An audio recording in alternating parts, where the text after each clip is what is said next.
আসসালামু আলাইকুম গাইস, আপনারা সবাই কেমন আছেন? সবার কি অবস্থা? তো চলে আসছি নতুন একটা ভিডিও নিয়ে। আজকে আমরা সবাই চলে যাচ্ছি পতেঙ্গা বিচে। আপনাদের ভাইকে বললাম আজকে একটু ঘুরতে নিয়ে যাও। উনিও বলতেছে যেহেতু এতদিন বৃষ্টি ছিল, বৃষ্টির কারণে আসলে অনেক দিন বের হয় নাই ঘর থেকে, যেহেতু বাপের বাড়ি আসছি।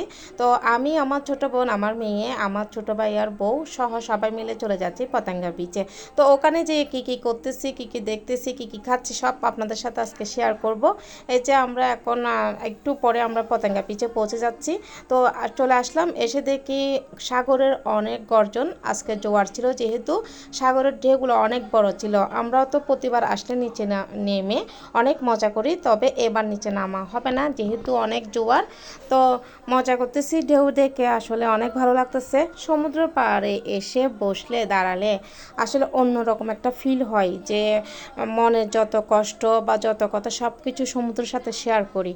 আসলে আমার সমুদ্র পাড়ে এসে নীরবে একা থাকাটাই আমার অনেক ভালো লাগে।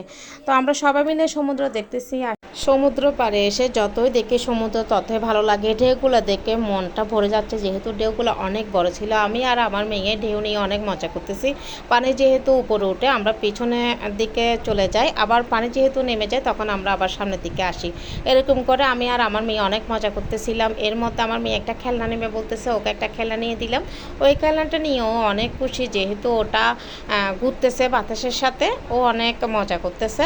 আসলে ফ্যামিলিগত আসলে এরকম মজা করা যায়, কারণ আমার ছোট ভাই আর ওয়াইফ আর আমার বোন, আমার মেয়ে তো না থাকলে আমার ভালোই লাগে না। আমার মেয়ে থাকলে সবখানে আমার খুব ভালো লাগে। ও অনেক মজা করে, ওর সাথে আমিও মজা করি।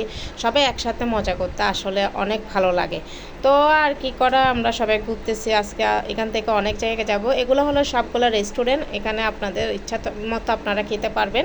এখন এখন আমরা ভাত খাবো, তো একটা রেস্টুরেন্টে আমরা ঢুকে যাব। এই যে ঢুকলাম রেস্টুরেন্টে ঢুকে আমাদের ইচ্ছা মতো আমরা খাবো। তো আমরা সবাই খাবো চিকেন বিরিয়ানি। চিকেন বিরিয়ানিটা আমরা অর্ডার করলাম। আপনারা যাদের কম বাজেট আছে তাদের জন্য এই চিকেন বিরিয়ানিটা পারফেক্ট থাকবে, কারণ আমাদের চিকেন বিরিয়ানিটা কিন্তু অনেক মজা ছিল, আমাদের পছন্দ মতো ছিল, কিন্তু বাজেটটা অনেক কম ছিল। তো আপনাদের কম বাজেটের মধ্যে আপনারা চিকেন বিরিয়ানিটা পেয়ে যাবেন। এখানে ছিল এক পিস মুরগি, একটা ডিম আর ঝোল, এর সাথে সালাদ ছিল। তো যারা আপনারা কম বাজেটের মধ্যে খেতে চান, অবশ্যই চিকেন বিরিয়ানিটা আপনারা ট্রাই করবেন।